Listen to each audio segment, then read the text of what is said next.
My new sign to flash when they tell me smoking is bad. But at least I choose the cute white as Seuss the cat shirt.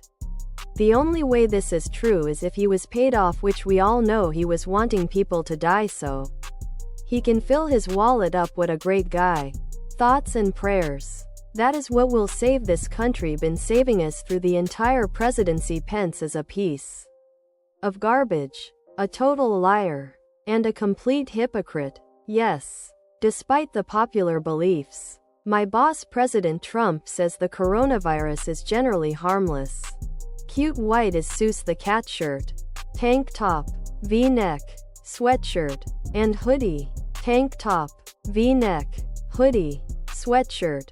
So he believes God has reverted to the cute white as Seuss the cat shirts? This is going to age like milk.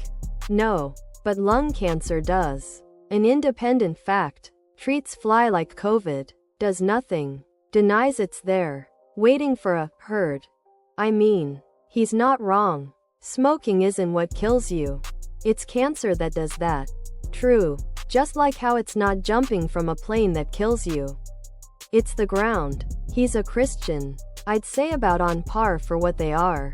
As matter of fact, it's God sent to get Social Security under control. Other products.